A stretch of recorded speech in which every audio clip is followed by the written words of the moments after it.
da revisão. Okay? A gente falou sobre pesquisa de maneira geral. Tá?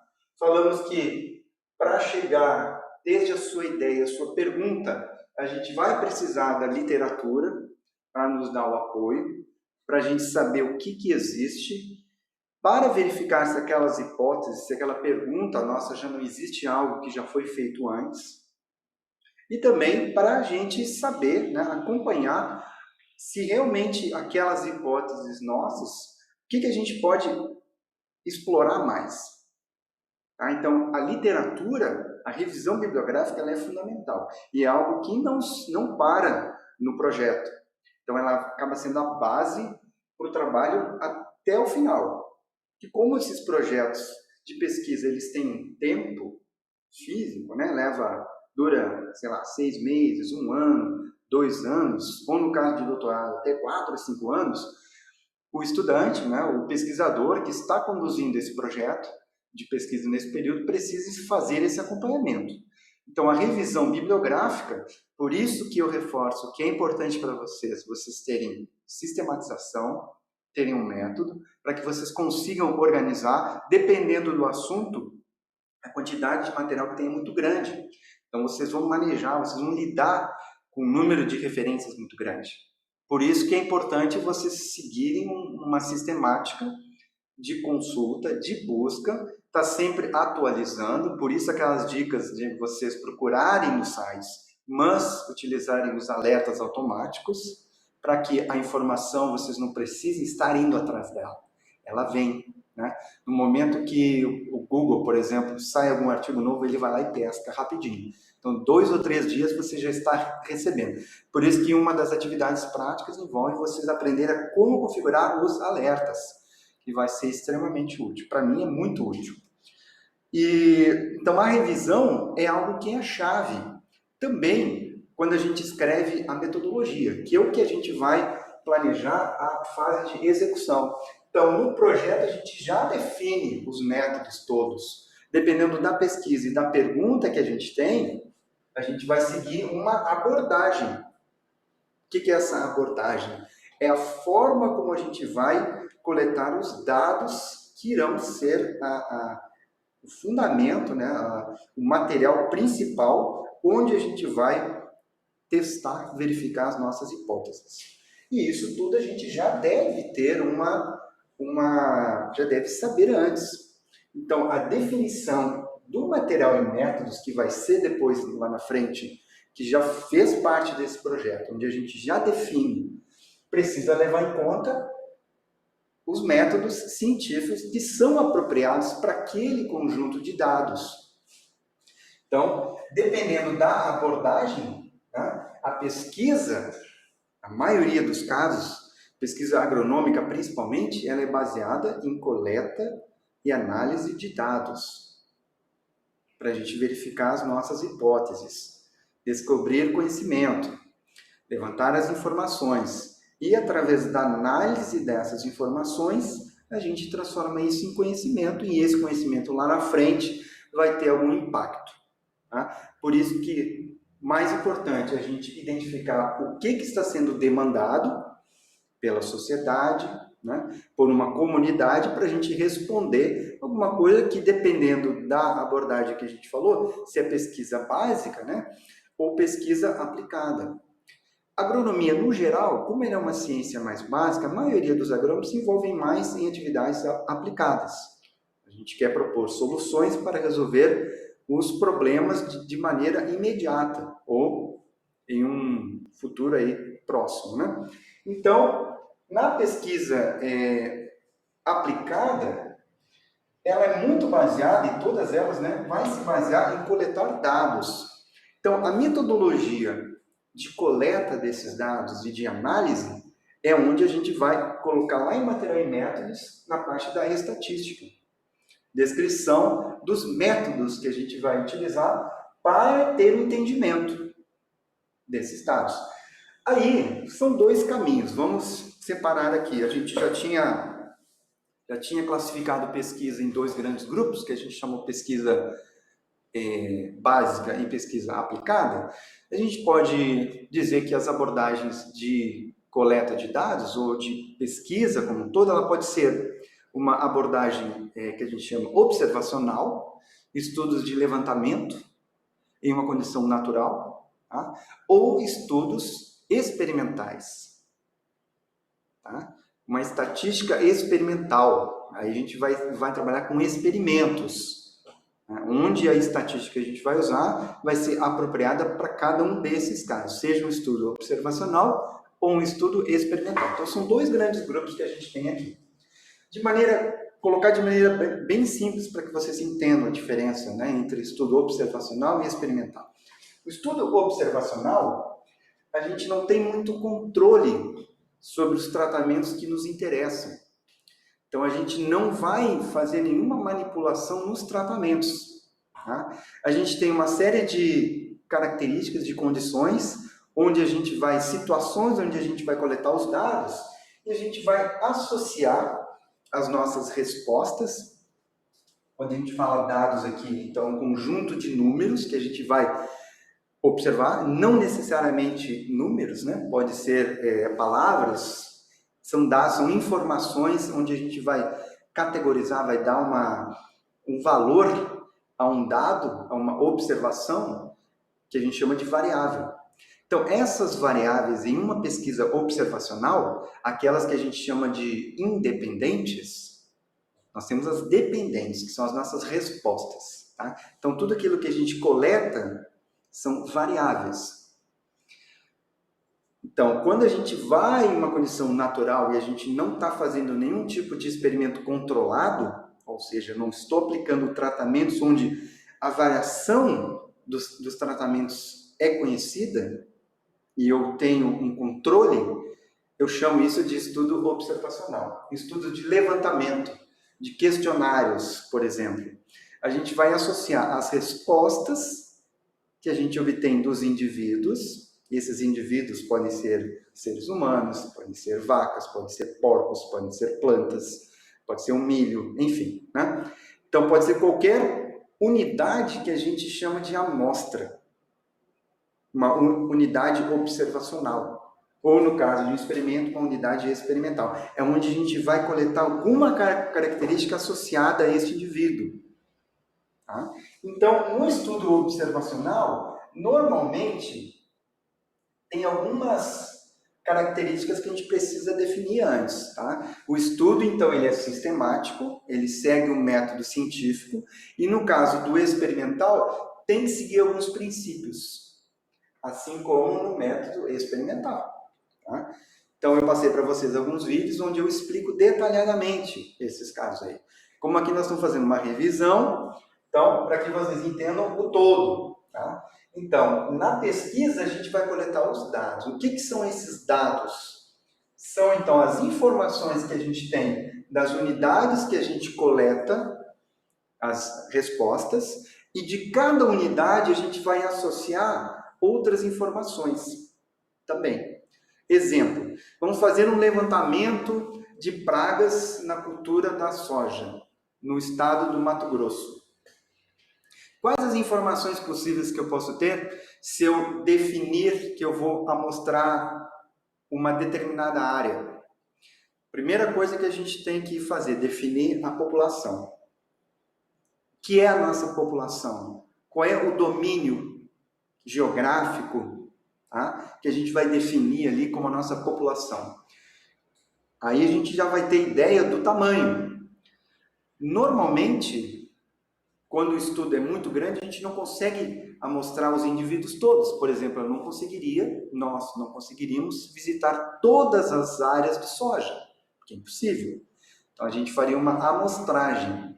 Esta amostragem deve seguir alguns princípios, de forma que tenha representatividade e de forma que seja viável economicamente. Então, o estudo observacional são dois princípios que é muito importante da gente definir. Primeiro, é a forma de amostragem, o tamanho da nossa amostra e a forma como a gente vai coletar, identificar estas amostras. Então, dependendo da situação, o mais comum é a gente fazer uma amostra do tipo aleatória. Eu vou definir uma área geográfica e vou definir as minhas unidades e vou selecionar de maneira aleatória. Como é que se faz isso? Às vezes não é muito fácil, né, da gente identificar, mapear as áreas todas, principalmente soja, que são várias áreas. Se fosse pomares, onde a gente tem um cadastro dessas áreas todas, seria mais fácil a gente, pelo GPS, a gente sabendo a localização, a gente consegue, então, fazer um sorteio destas áreas também, né? Então, às vezes, eu posso ter um cadastro das áreas todas ou não.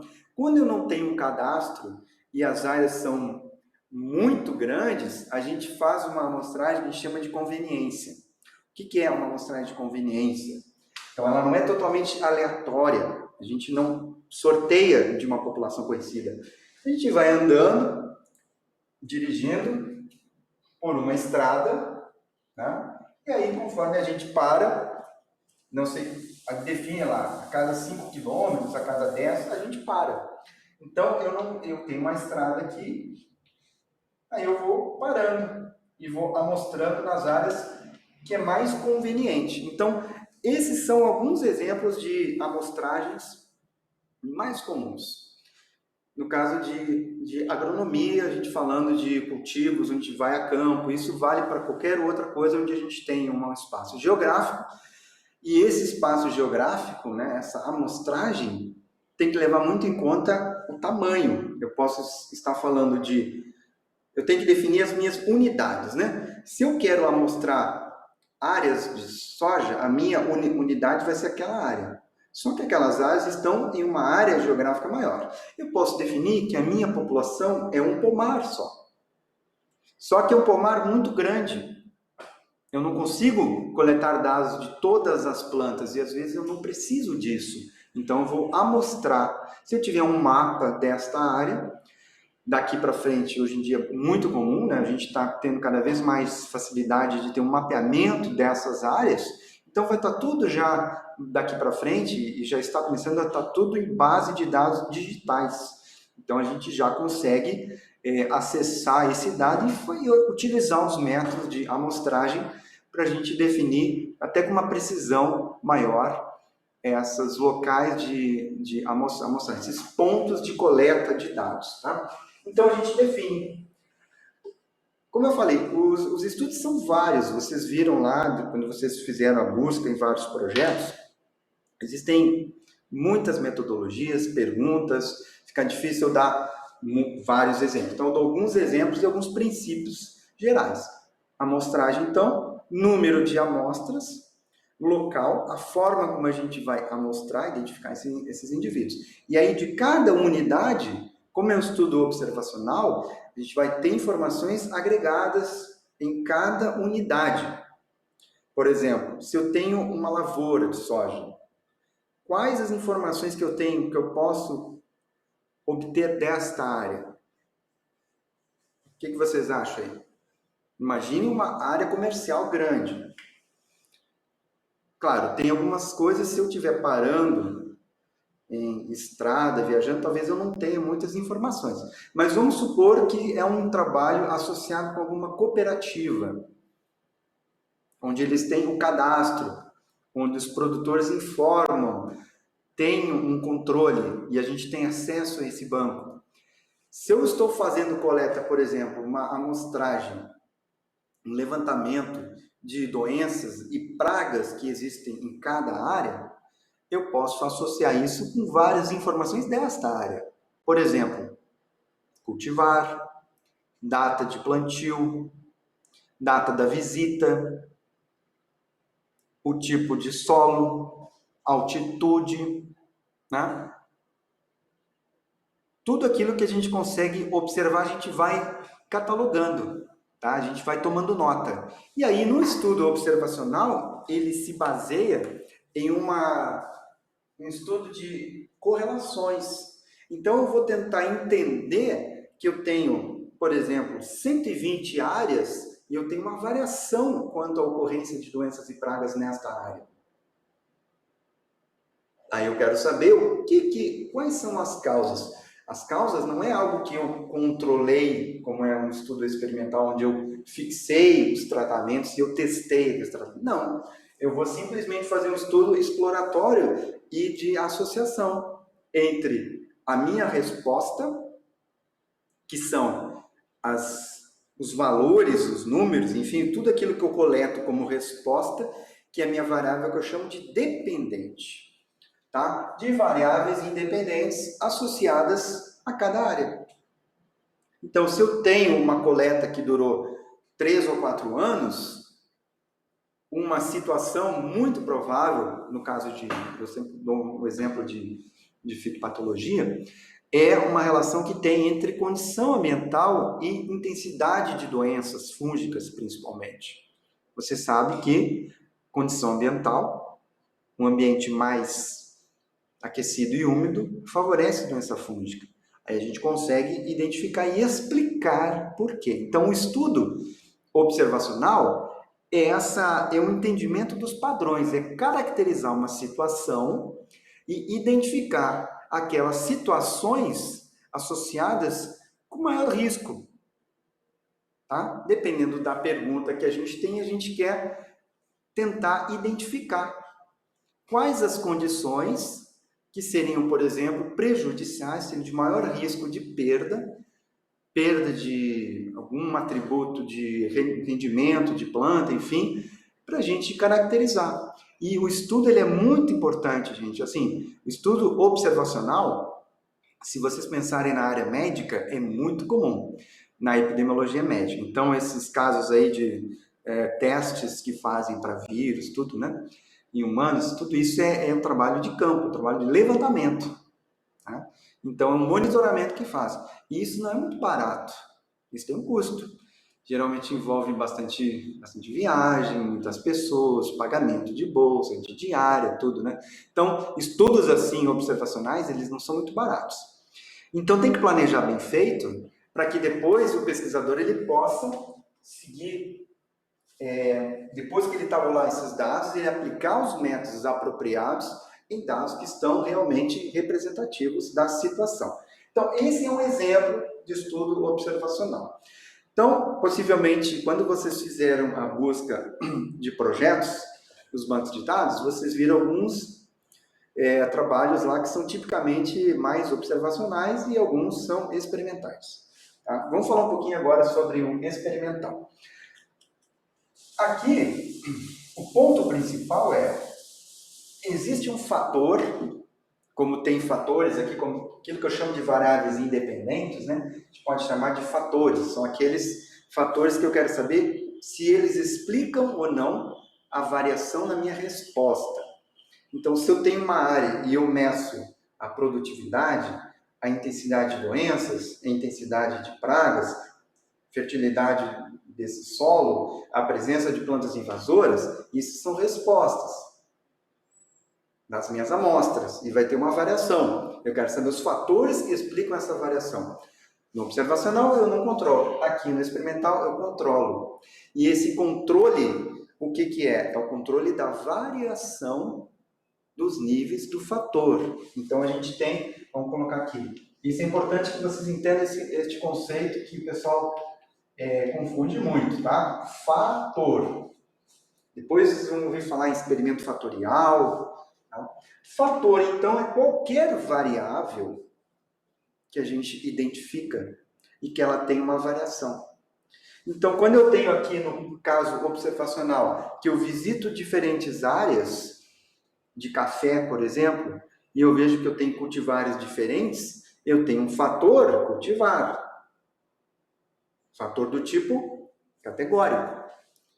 Os níveis do fator cultivar determinam o que a gente pode chamar de um tratamento. Só que não é um tratamento que a gente controlou, né? A gente associou no estudo observacional que na maioria dos casos onde você tem a cultivar X, você tem uma menor intensidade de doença, por exemplo. Na cultivar Y, você tem outra. Então, você vai num ambiente natural.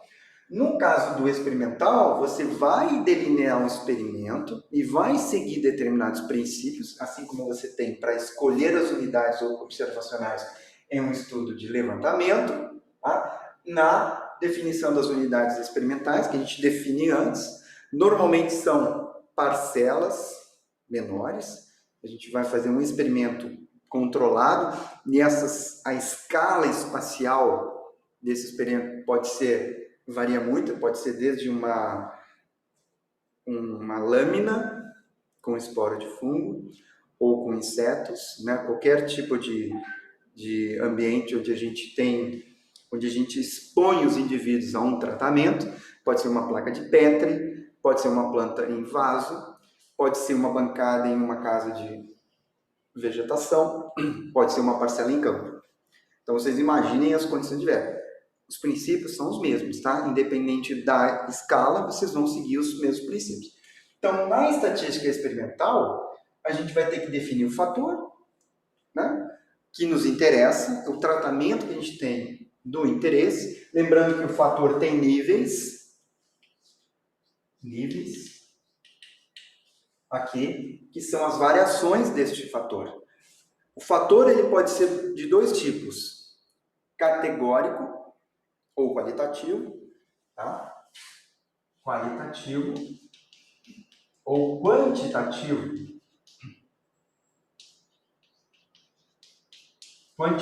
Qualitativo ou quantitativo. Então, a diferença entre eles, o próprio nome diz. Se eu estiver interessado em testar o efeito de um fungicida ou de um inseticida em diferentes cultivares que eu conheço, eu escolho 5 cultivares, por exemplo. Cultivar é um fator qualitativo, porque eu tenho nomes, né? É uma variável do tipo nominal. Tenho cultivar A, B, C, D, enfim. Tem um nome. Veja que não é um número. Agora, o quantitativo, o fator quantitativo, diferentemente, ele tem uma quantidade, normalmente ele é numérico. Existe uma variação, uma gradação, que vai de um valor menor a um valor maior, e eu defino esses intervalos, esses valores extremos. Tá? Então, quando eu tenho um inseticida, eu quero verificar a mortalidade, né? Qual é o efeito de um inseticida na mortalidade de insetos praga, eu vou variar as doses. Né? Então, essa variação eu vou definir, o pesquisador define. Tá? O que poderia fazer? No estudo observacional, ele amostrar, por exemplo, amostras de folhas no campo, né? Após alguma aplicação, ele naturalmente vai lá e mede quanto tem de uma concentração de algum produto químico. Ele não controlou, ele simplesmente vai coletar e associar. Aqui não. No experimental, então define previamente os intervalos máximo e mínimo e como é que distribui nesse intervalo aí as outras doses. Então, doses de adubos, insumos, produtos químicos, né? São fatores que a gente quer testar que vão compor os nossos tratamentos. Então, um tratamento é um nível de um fator ou a combinação de dois fatores, de níveis de fatores diferentes. Tá? Então, o fator qualitativo, a gente não confunda, tá, gente? O fator é aquele que está associado à variável independente. Uma resposta quantitativa é uma variável dependente associada com um valor. Tá? Então, por exemplo, um fator ele pode ser a cultivar. Esse é o nome do fator cultivar. Mas o tratamento é cada cultivar, que vai ter um nome diferente. Isso é qualitativo. Agora, a resposta, ela pode ser quantitativa. Então, eu vou, por exemplo, medir aqui número de grãos por espiga, por exemplo. Né? Número de grãos, um componente do rendimento é quantitativo, que é números. Tá? Então, é uma variável numérica do tipo discreta, porque eu vou contar os indivíduos, contar números inteiros. Né? Aí eu vou também avaliar uma segunda resposta. Eu posso avaliar a altura desta cultivar. Uma medição, uma métrica, tá? E isso é uma variável contínua. Porque eu posso medir, sei lá, tem 20 centímetros, 21,5, 22, qualquer valor entre 2, né? Então, uma variável resposta do tipo contínua. Numérica contínua, quando você tem, então, decimal, né? Valores aqui decimais, que a gente chama de números reais, tá? Os números naturais e os números reais. Então, quando tem qualquer valor possível entre dois números. Isso é resposta, tá? As respostas também podem ser qualitativas e quantitativas. Se eu estiver fazendo uma análise de, por exemplo, características de fruto, e a característica do fruto, a escala que eu vou medir é uma escala de cores, escala de, por exemplo, maturação, né? Pode ser uma escala de aspecto sensorial, onde a gente vai dizer, as pessoas vão provar, por exemplo, um leite, ou vão provar um café e vão dar uma nota, e essa nota é amargo, doce, enfim, são variáveis qualitativas, não existe um número, tá? Então vai colocar um valor lá que é um nome. Então esta variável é chamada nominal, uma resposta. Então é importante ficar claro, quando a gente estiver falando de fator, é aquilo que a gente está controlando, que é o independente. Tá? E o dependente é a resposta. Então, gente, é importante no projeto, né, definir isso aqui tudo antes, no planejamento, e durante a execução, o experimento nada mais é do que implantação do experimento, no caso fatorial, um experimento que vai ter um delineamento, vai seguir os princípios estatísticos, para que as inferências, aquilo que a gente observa, os valores que a gente vai medir, essas respostas, a gente vai verificar realmente se há uma diferença que é numérica ou ela é uma diferença que existe um valor de probabilidade associado que vai me dar uma segurança para dizer não. Né? Isso não é só por sorte, ou isso não é só erro. Existe realmente um efeito aqui. Existe um tratamento que ele é melhor que um outro. Aí a gente vai testar as nossas hipóteses e aí tem que definir o quê? Os princípios da análise experimental, onde a gente vai definir dois princípios que são básicos. Quem é que sabe me dizer? Escreve no chat aí. Dois princípios básicos da experimentação. Todo agrônomo tem que saber isso, pelo amor de Deus. Experimentação. Estatística e agronomia foi a base aí desde Fischer. Quem é que lembra do Fischer? Ele trabalhou lá com agronomia. Dois princípios básicos da experimentação. Quais são? Bora, gente. Vamos acordar aí.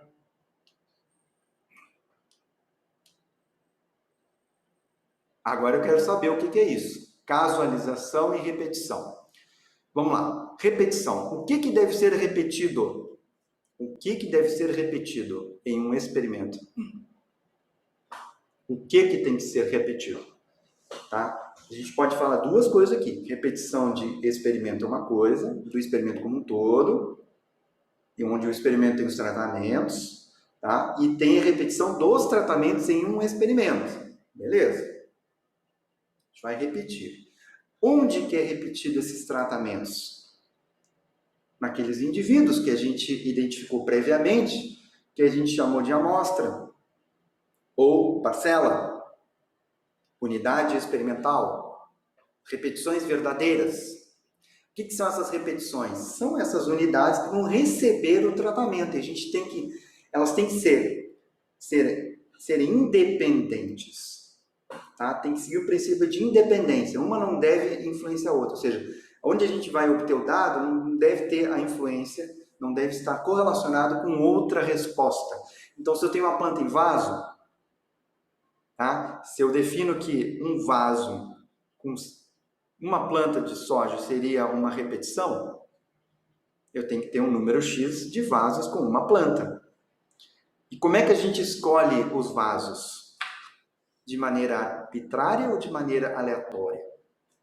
De maneira aleatória. Ou seja, eu tenho que sortear o tratamento que vai para cada vaso. Eu não simplesmente eu vou lá e pego os vasos primeiros que eu enxergo, ou eu distribuo no espaço, se for um ambiente que eu tenho uma bancada, por exemplo, eu vou distribuir os vasos de maneira aleatória, para que os tratamentos sejam alocados de maneira aleatória. Isso vai evitar uma influência que pode existir associada a uma posição.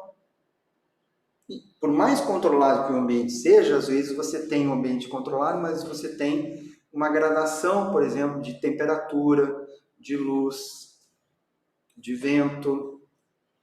Às vezes tem isso. Aí a gente usa um artifício para eliminar esse erro, para que esse erro não seja influente em um tratamento, mas que seja ao acaso, né? Então, ao acaso, a gente vai definir isso aí. Então, esses são os dois princípios.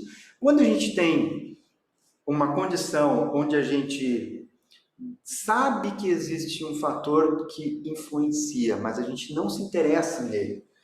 Muito comum em experimento a campo, onde a gente verifica uma variabilidade no campo em alguma área experimental.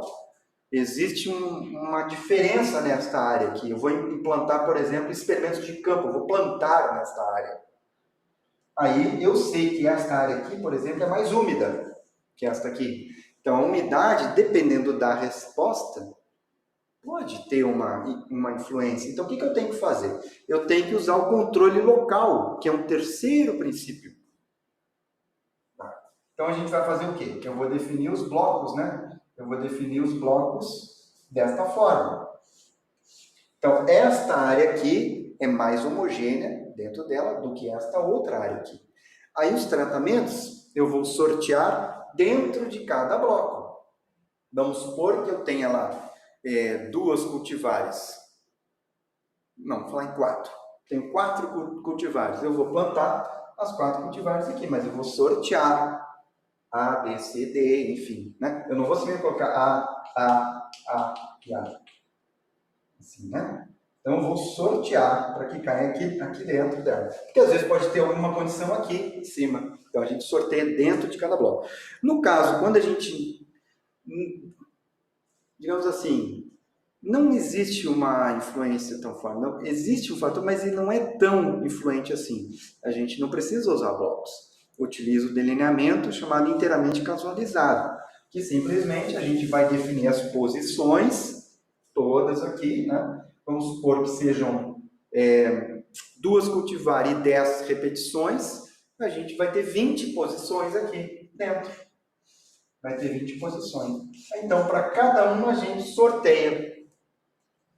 Não precisa fazer bloco, tá? Porque não existe uma influência que a gente conhece, um fator que a gente conhece, mas não nos interessa. São os fatores aleatórios. Não são os fatores que a gente está controlando, tá?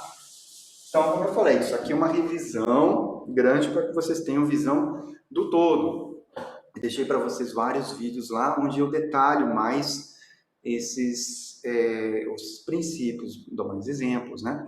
Então, essa aula aqui de hoje é só para mostrar para vocês o que é mais importante para que vocês entendam. Isso vai ser visto lá na frente, de novo, né? Quem for fazer mestrado, o doutorado, enfim, vai estar sempre estudando isso aí. Mas é importante que vocês entendam bem essa base, né? Para que isso aqui serve?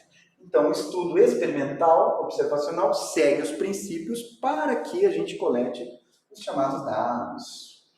Agora vem a parte prática, que também é uma questão de análise, que é extremamente importante e às vezes é um pouco negligenciada, que é a questão de obtenção e preparação, a qualidade, né, a atenção que a gente deve ter em relação à coleta, armazenamento, preparo de dados.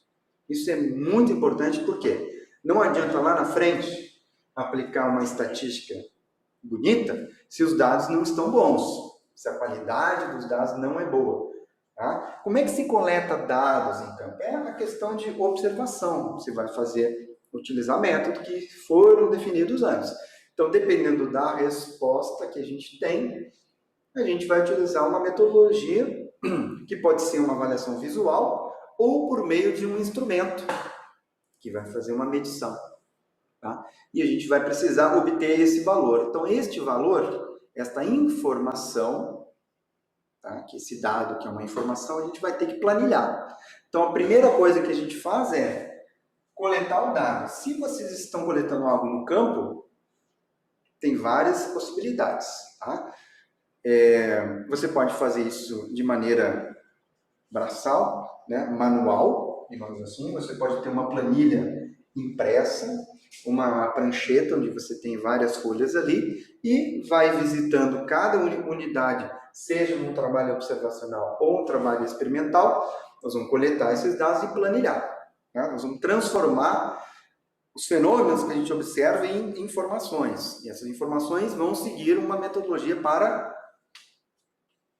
serem processadas depois.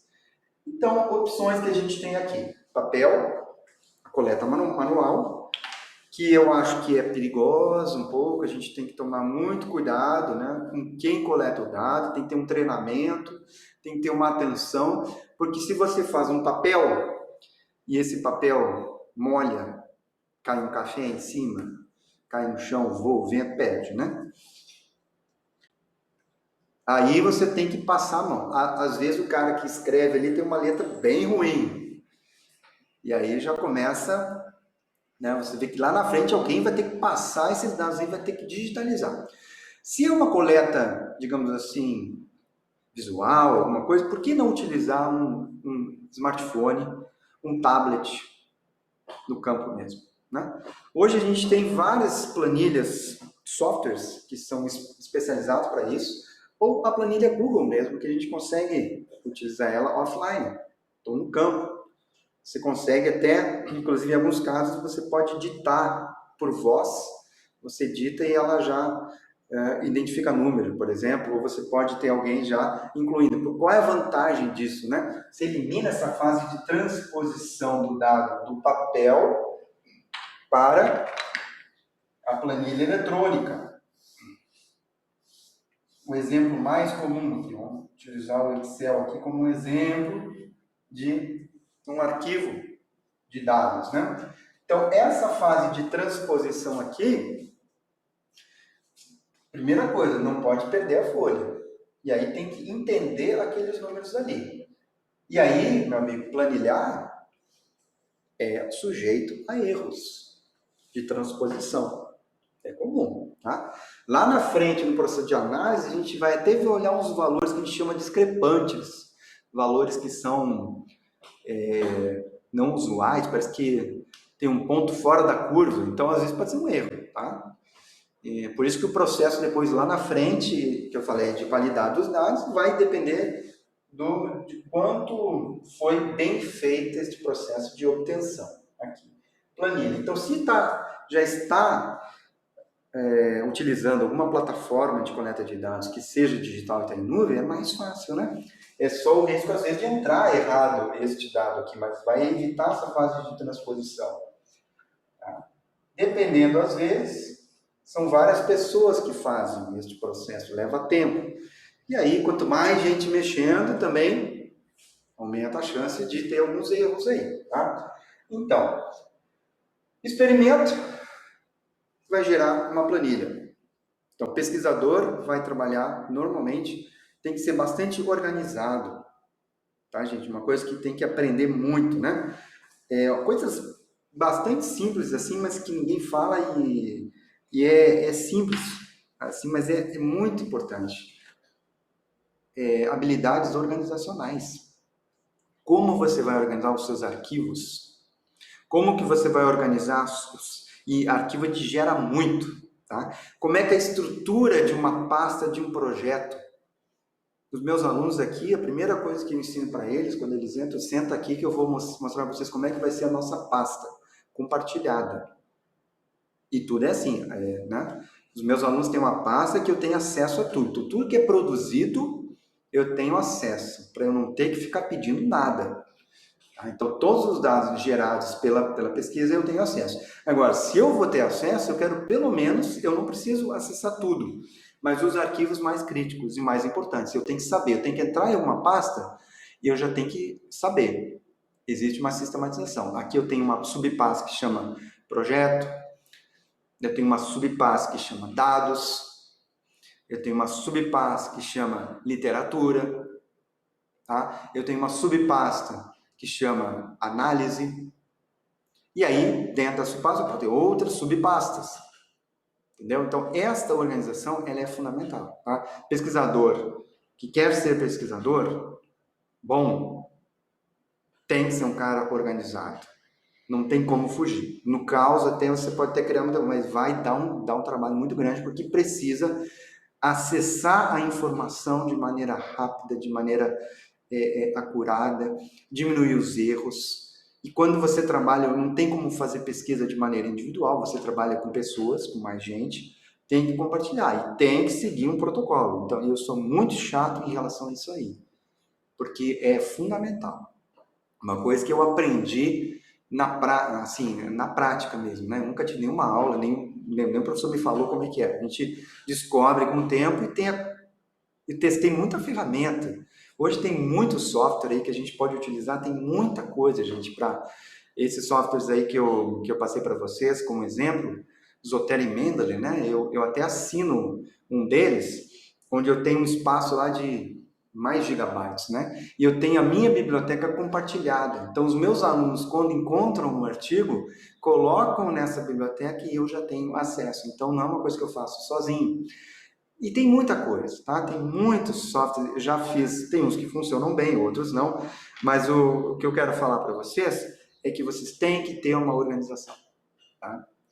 Mínima, para poder produzir mesmo as coisas de maneira mais... Vocês vão pegar menos raiva e vai perder, vai utilizar melhor o tempo, vai otimizar o tempo, vai ser mais eficiente.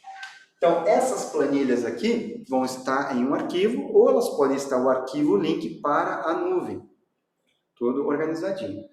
E aí, depois disso aqui, a gente precisa seguir uma metodologia de como planilhar.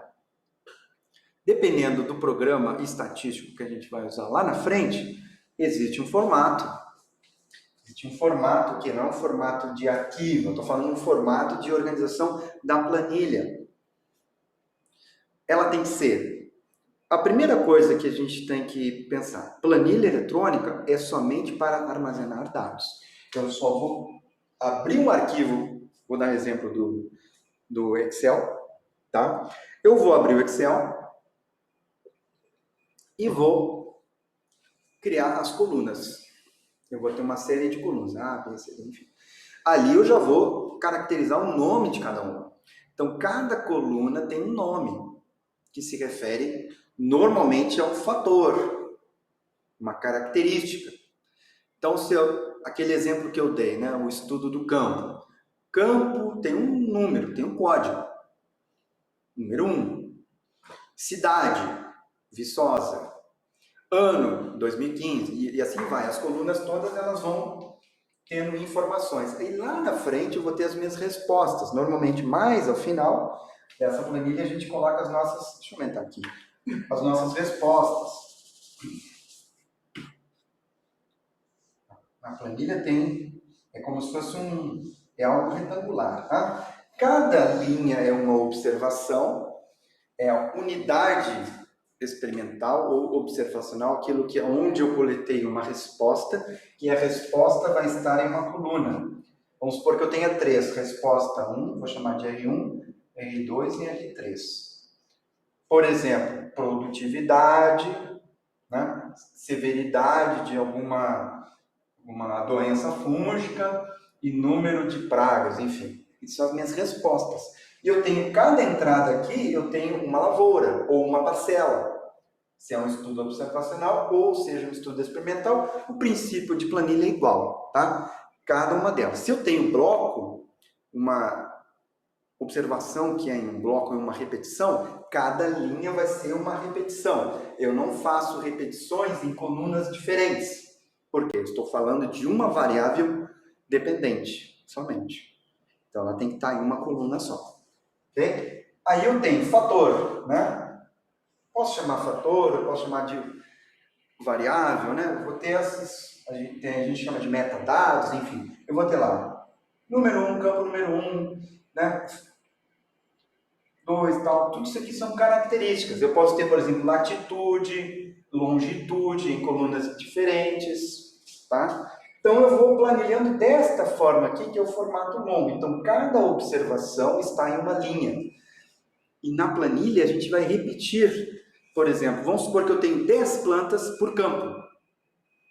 Se eu tenho 10 plantas por campo, e esse aqui é o código do campo, eu vou 1, eu repito o número 1, 10 vezes.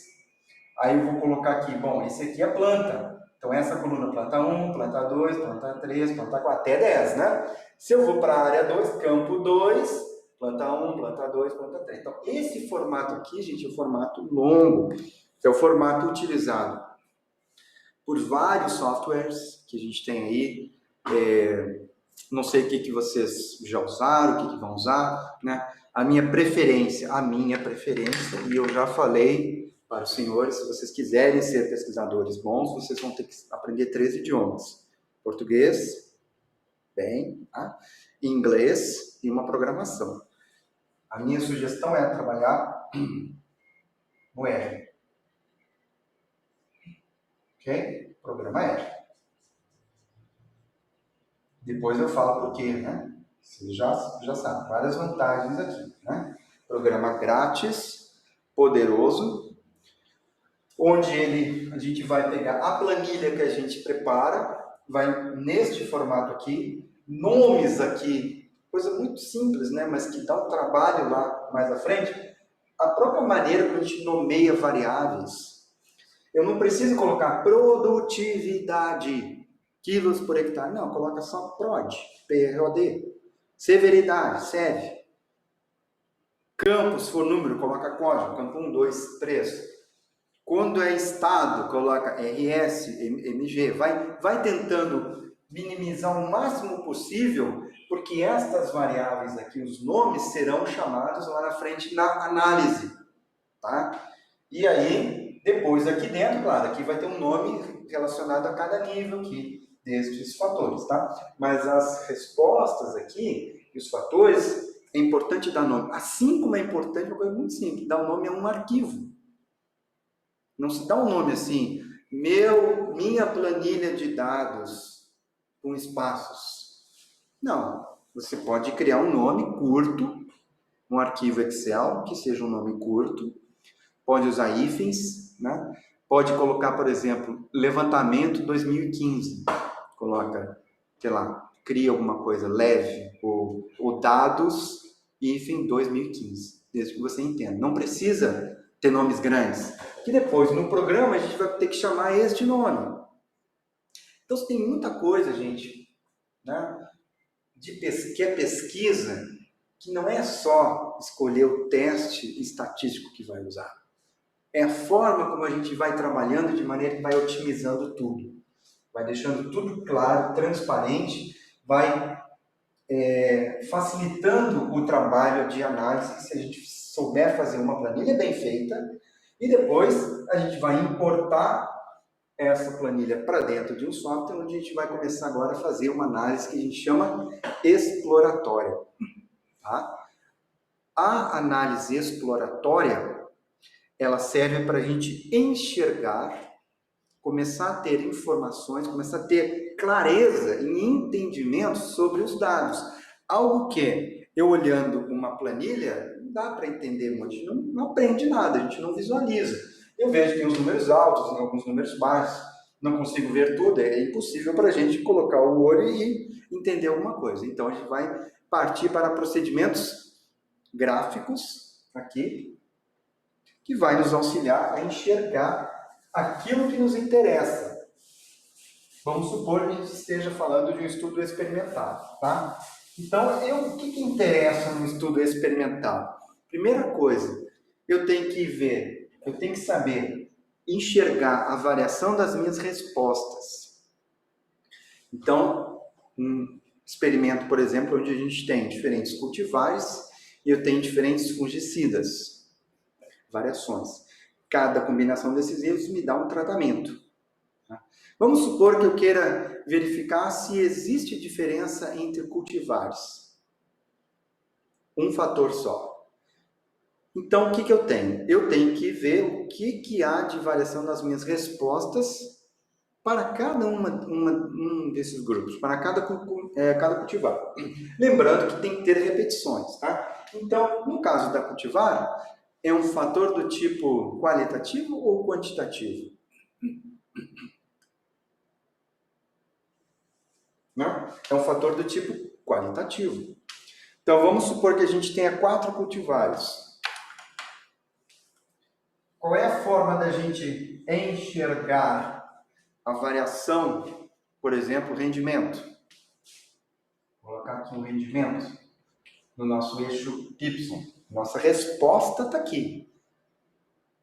E os níveis do fator qualitativo vão estar no eixo X. Então, cultivar A, B, C e D. Então, este aqui é um gráfico, em princípio, que a gente vai fazer, depois mais à frente a gente define se a gente vai precisar mostrar ou não. Mas aqui rapidamente a gente tem que utilizar um software que gera gráfico para eu enxergar. A primeira coisa que a gente quer saber, a gente está curioso, quando coletou os dados ali, de repente já está vendo, visualmente, você vê que alguma parcela, algum tratamento aparenta ter uma resposta melhor, mas a gente só vai aprender realmente quando a gente for quantificar. Então, o que nós vamos ver? Quantas repetições tem? São 4 cultivares, vamos colocar que a gente tenha 5 blocos, para que fique em torno de 20 parcelas, né? Que seria um número mínimo aí de um experimento com um suficientemente número de graus de liberdade, teria que ter pelo menos 5. Tá? Aí eu vou plotar aqui a variação, ou seja, a resposta para cada um dos 5 blocos. Ó. Vamos lá.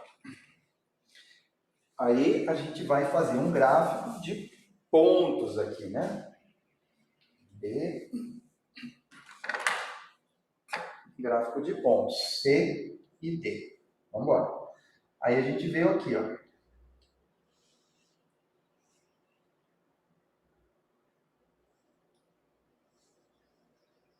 Opa, passou aqui. Vamos lá. 4, 5. 4, 5, 4, 5. Beleza. O que são esses pontos aqui, gente? Esses pontos são as respostas da minha variável dependente, que é o rendimento.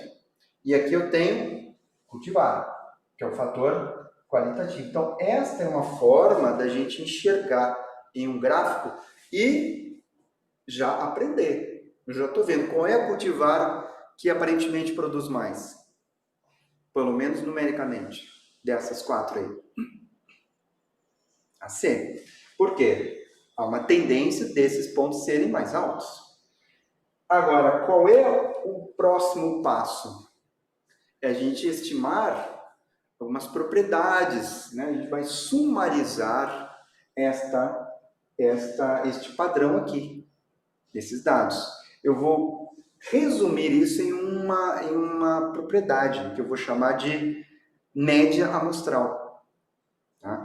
Então, eu vou calcular uma média com base nos 5 valores de cada uma delas, que é o que a gente chama de tendência central de uma distribuição, assumindo que rendimento é uma variável que, se eu tivesse possibilidade de amostrar todas as áreas possíveis, né, os valores, ele me dá uma distribuição do tipo normal, que é uma chamada de gaussiana. Então, aqui a gente tem mais ou menos algo assim, né? A distribuição. No caso, se eu tivesse vários indivíduos, ela teria essa simetria aqui, tá? Então, geralmente variáveis contínuas, no caso, rendimento, altura, essas medições, né? A gente pode assumir que vem de uma distribuição normal. Aí a média é um descritor, uma propriedade deste conjunto de 5 elementos, tá? 5 repetições. Então, essas repetições são amostras aleatórias de todos os blocos possíveis, mas eu tenho só 5 aqui. Aí eu vou estimar uma média para cada uma delas. Vamos supor que vai dar aqui, ó, a média, né? Média, aqui assim e aqui assim. Tá? Então, numericamente, esta média é mais alta. Essa média é mais baixa.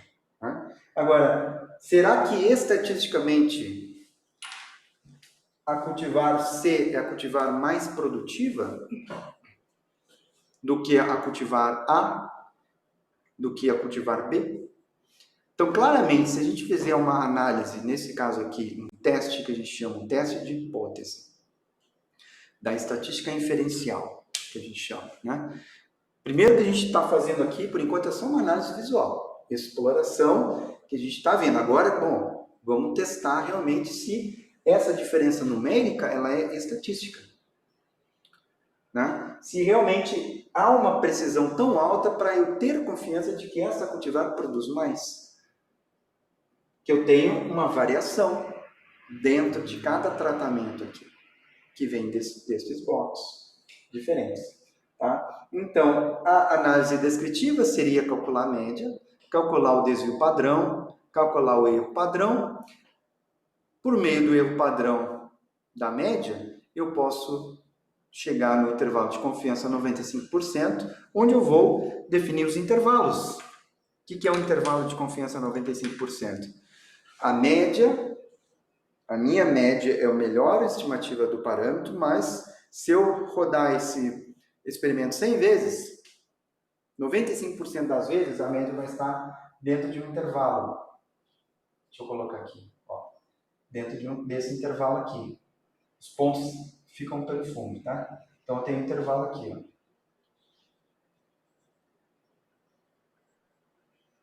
Vamos botar a média como se fosse um pontinho, fica mais fácil para a gente ver. Média é um ponto. E aqui eu tenho essa barrinha de erro, né? Que são esses bracinhos aqui, para cima e para baixo. Tá? Então, dá para a gente fazer uma inferência, que a gente chama visual, através da sobreposição desses intervalos. Se o intervalo de confiança sobrepõe até a altura desse outro ponto, quer dizer que provavelmente eles são iguais, estatisticamente. Foi só uma condição aleatória que fez com que essa média fosse mais alta. Tá?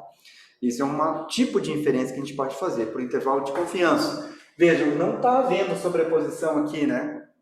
Claro que aqui é um exemplo que eu dei hipotético. Vamos imaginar que eles não se sobrepõem. Então, aqueles intervalos que não se sobrepõem, eu vou dizer E igual a A é diferente de B. Ó, aqui sobrepôs um pouquinho só, nem meio bracinho. Então, há uma diferença A. Tá? Eles diferem, mas eu ainda teria que repetir o experimento mais vezes, ter um maior número de repetições, para que se há um efeito realmente maior dessa cultivar, eu vou ter um intervalo de confiança que ele vai diminuindo. Quanto maior o número de amostras, o intervalo de confiança na estimativa vai diminuindo. Tá? E aí a gente faz essa inferência. Na estatística inferencial, baseada em teste de hipótese, a gente vai ter que aplicar um teste estatístico que vai testar uma hipótese, que a gente vai chamar de hipótese nula. Qual é a hipótese nula neste caso aqui? A hipótese nula, que a gente define antes, a priori é: não há diferença entre as médias. As médias são todas iguais. Nulidade, né?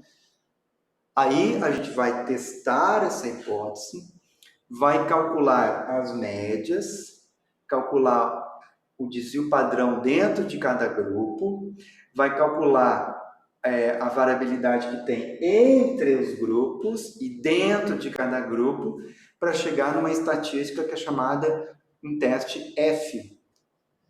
Aquele valor F. Se aquele valor F, ou no caso de dois tratamentos, só dois grupos, vai ser um valor T, né, que eles chamam de teste T, para dois grupos. Ou um teste F, também chamado de análise de variação, ANOVA. Nos dá uma estatística F. que nos diz a estatística F e a estatística T? Né? Vamos supor que aqui seja um zero. Existe uma diferença, né? Aqui. E eu vou calcular se essa diferença dentro dos grupos, se essa variabilidade dentro dos grupos, ela é pequena, dentro de cada grupo, a variabilidade é pequena e a diferença entre os grupos é grande, o meu F vai dar um valor maior. Né? Então, ele vai deslocar para cá. Vamos supor que seja 3,5 aqui. Aí ele vai me dar este valor aqui, ó. Aí eu vou medir esta areazinha que tem aqui. O que é esta areazinha aqui? A área inteira é 1. A área abaixo dessa curva aqui toda, né? É 1. Essa areazinha corresponde, por exemplo, a 1% desta área. 1%. Ou, em probabilidade, 0,01. Em 1. O que significa isso? Que, dada a hipótese nula, e com esses dados que eu observei, com esta variabilidade que existe nesses dados, a minha hipótese nula é, pelo menos, né, se eu rejeitar a minha hipótese nula, pelo menos uma das cultivares difere das outras. Que é o que a gente viu aqui, né? Tem 3 aqui que a gente não sabe se são iguais ou não. Né? A gente sabe que 2 possivelmente são iguais. Aí a gente vai se apoiar num teste de hipótese para procurar por esse cara aqui, que é o valor de p-valor. P-valor. Então, o p-valor é, dada a hipótese nula, é a probabilidade que eu tenho de obter uma diferença que eu observei ou maior que ela. Por que ou maior que ela? Porque essa diferença ou maior, o que está aqui nessa área como um todo. Então, é esse valorzinho aqui do teste mais essa área. Né? Se essa probabilidade é muito baixa, quer dizer que eu não tenho tanta sorte assim. Realmente existe um efeito. Nessas condições, eu encontrei diferenças que são pouco prováveis. Né? Se é 1%, é uma chance pequena. Se for menor que 1% ainda, é uma chance muito pequena. Né? Então, a gente infere que definiu o alfa, que é outra coisa que a gente define antes, a gente vai definir lá. A nossa decisão é, o alfa é 5%. Tudo que for menor de p-valor aqui de 5%, eu considero como significativo. Significância é estatística. Tá? Menor do que o alfa, eu concluo que eu vou rejeitar a minha hipótese nula. Se o p-valor for menor que o meu alfa. Rejeitei a hipótese nula, o que eu disse? O que eu concluí? Pelo menos uma difere. Qual é o próximo passo? Qual é o próximo passo? Eu quero saber quem difere de quem. É isso. Tá? Na segunda etapa de uma nova, a gente vai fazer um teste de comparação de médias. Vai aplicar um teste que a gente chama post-hoc, né? A gente vai lá e aplica um teste de Tukey, né? Os testes mais comuns aí, comparações múltiplas, ou a gente contrasta grupos. Tá? Aí a gente vai definir, então, quem é diferente de quem. Aí o teste vai fazer comparações par a par e vai nos dar um valor de probabilidade também. Então, se eu estiver comparando aqui, ó, o C com o D, vamos supor que o p-valor da diferença do C com o D me deu um p-valor de 0,2, o que acontece com a nossa decisão? A gente rejeita ou não rejeita a hipótese nula? Quero ouvir. Quero ver aí. 0,2. Comparação entre o C e o D. Rejeita ou não rejeita? Bora, gente.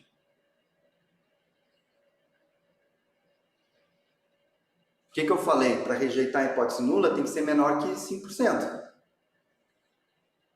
Eu não rejeito. Lembra que a gente nunca aceita uma hipótese nula. Né? A hipótese nunca é verdadeira. A gente não coletou a evidência ainda para achar uma diferença que existe. Então, a gente não rejeita e aí aceita a hipótese alternativa. A hipótese alternativa é que há uma diferença entre eles. Tá?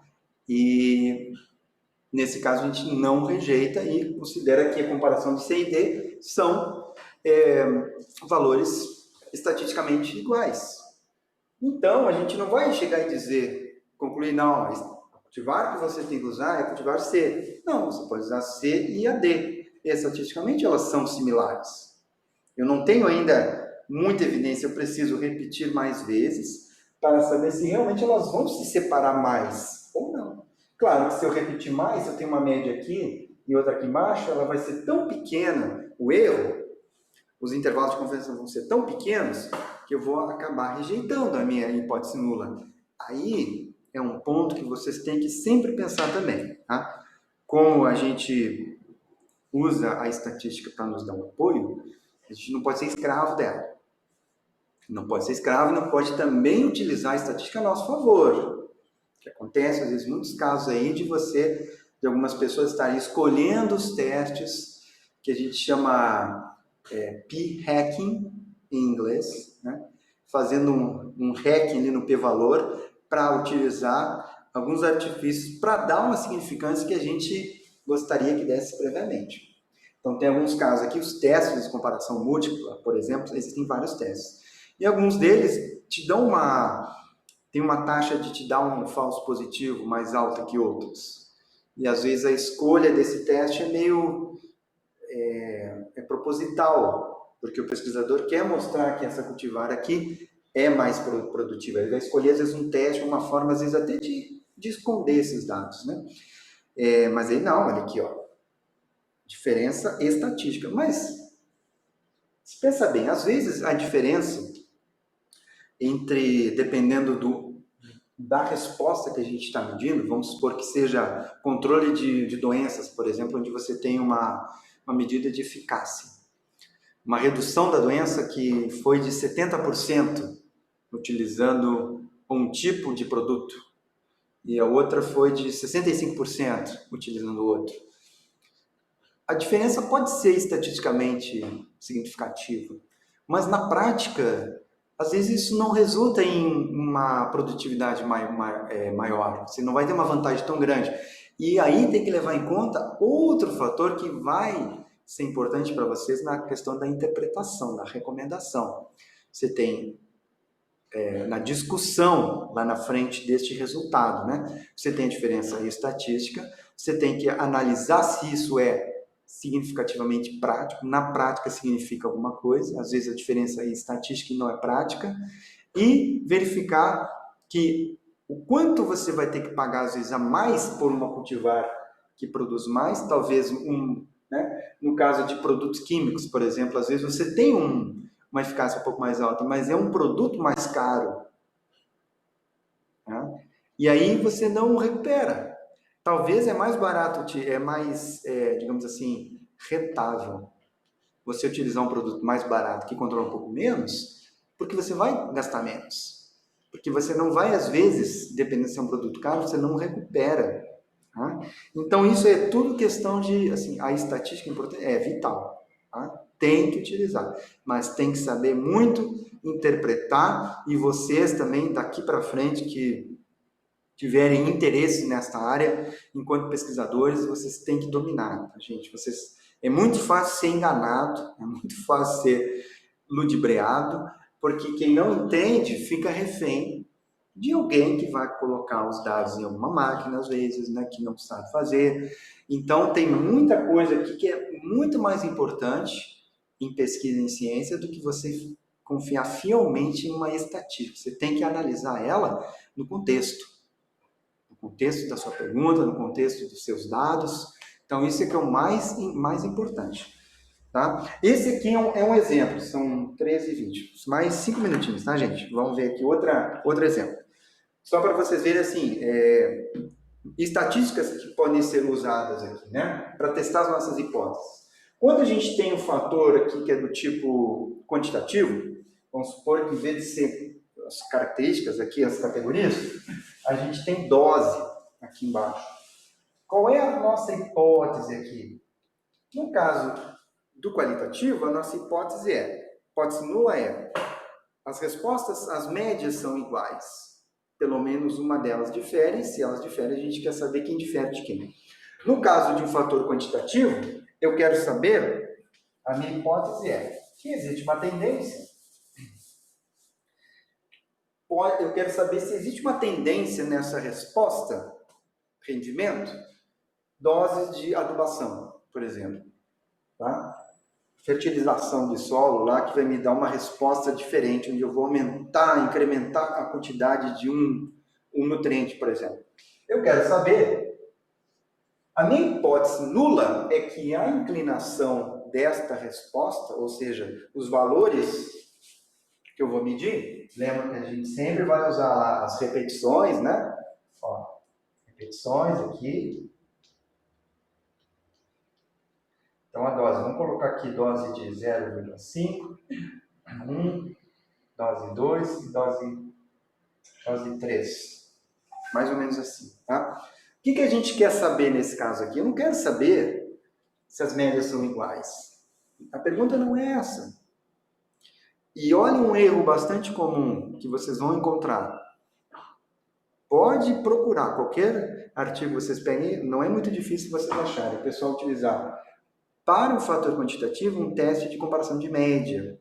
Às vezes até colocando barrinhas aqui, ó, gráfico de barras para fatores quantitativos. Isso não existe. Isso é um erro crasso, bruto.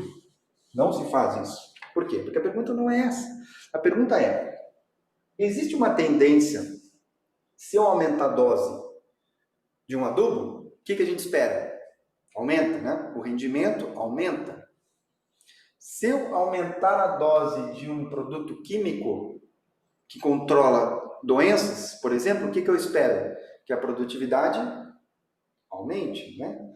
Ou, ao contrário, se eu tenho uma severidade de uma doença, conforme eu aumento a dose, a severidade diminui. Então, a hipótese nula a ser testada aqui é esse ângulo, se eu ajustar um modelo matemático aqui, tá? Um modelo matemático aqui, este ângulo, coeficiente angular, é diferente de zero, a minha hipótese nula é que ele é zero. Ou seja, a variação nos níveis do meu fator não vão alterar, vão ser aleatórios, né? Eu vou ter valores altos e baixos, mas eu não vou ter uma tendência a diminuir ou de aumentar. É isso que a gente testa. Se a gente verifica, o que vai me dizer se ele é diferente de zero ou não? A variabilidade que tem aqui dentro. Né? Então, se essa diferença aqui é muito pequena dentro desses blocos, eu vou ter uma linha reta. E aí, se a variabilidade é pequena, eu vou concluir no teste lá que eu vou rejeitar a hipótese. Então, eu vou ter novamente um p-valor. Eu vou me dar um p-valor, lembra? Aí a gente vai definir um alfa. Se o teste que avalia se esse coeficiente angular é diferente de zero, me dá um p-valor de 0,01, de 1%, eu vou rejeitar a hipótese nula e vou dizer que realmente há um efeito do tratamento, que é a diminuição, e o que nos interessa não é somente que é um efeito, eu quero saber quanto de severidade, o quanto de produtividade vai diminuir ou aumentar para cada unidade incremental do meu X, do meu fator quantitativo. Para cada um que aumenta, eu vou diminuindo tanto. Isso a gente obtém com uma análise de regressão linear, de primeira ordem, de segunda ordem, quando a gente tem uma curvatura, modelos matemáticos um pouquinho mais parâmetros, aí onde a gente vai ter, né, alguns padrões, algumas curvas aí. Então, é uma teoria matemática, a gente vai ajustar esses dados e avaliar os parâmetros. Mas a pergunta é, tem efeito? Tem, se o meu ângulo for significativamente diferente de zero. Então, aqui, ó. E vejam bem, vamos supor que eu tenho uma variação muito grande aqui, ó. Ó, a variação entre blocos é muito grande. Parece que é diferente de zero, mas o erro é tão grande aqui que ele me diz lá que o slope, ou o ângulo, ele é menos, sei lá, menos 0,9, mas o menos 0,9 é igual a zero. E aí, aquilo que aparentemente parecia que tinha um efeito, e tem numérico, mas não tem suporte estatístico, né?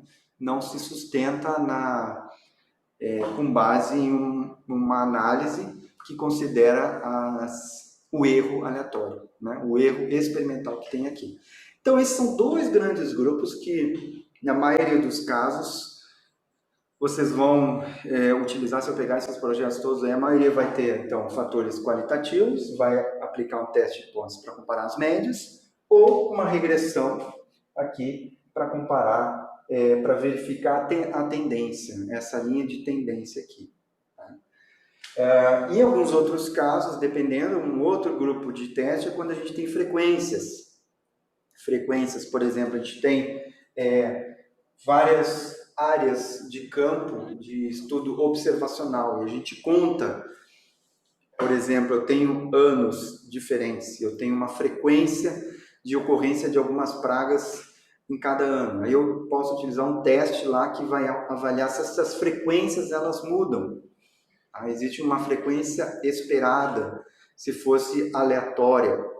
Então eu tenho um teste chamado Q². Então é um teste que a gente pode utilizar para verificar essas frequências. E todos esses testes aí são baseados em testes de hipótese que vão nos dar o quê? O tal do p-valor. Tá? Mas é interessante, nesta fase exploratória, a gente já vai enxergar e depois a gente vai confirmar. Mas na comunicação, no relatório, num artigo, em uma monografia, uma tese, a gente vai mostrar esses dados aqui, né? Normalmente lá no apêndice, nos anexos, você mostra esses dados. Se está utilizando R, mostra os códigos. Transparência. Tá? O princípio da transparência. Ciência aberta, transparente, reproduzível. Tá? Para diminuir o quê? Viés e a má conduta científica. Aí, nós vamos ter os gráficos para auxiliar na nossa interpretação. A hora que a gente vai descrever os resultados, a gente vai mostrar realmente os valores, os dados, os padrões e as estatísticas todas que foram calculadas que são utilizadas para dar o apoio às nossas conclusões. Ok? Então, era basicamente isso, uma revisão rápida aí para você sobre experimentação, importância de coletar os dados, tipos de dados que tem, né, e algumas formas que tem aí de explorar visualmente e algumas análises mais comuns. Tem muito mais coisa que isso, tá, gente? Mas esse é o básico. Agora, daqui para frente, vocês vão ter que assistir aqueles vídeos, né, tendo alguma dúvida. Eu vou passar para vocês uma atividade prática também, para que vocês acessem alguns trabalhos acadêmicos e extraiam essas informações, para ver se vocês realmente conseguem identificar esses conceitos, esses elementos todos aqui lá, para que vocês desenvolvam aí uma massa crítica, né? Tenham uma percepção de que o entendimento de por que foram utilizados aqueles métodos, e para quem gosta mesmo dessa área, vai verificar que tem muita coisa errada.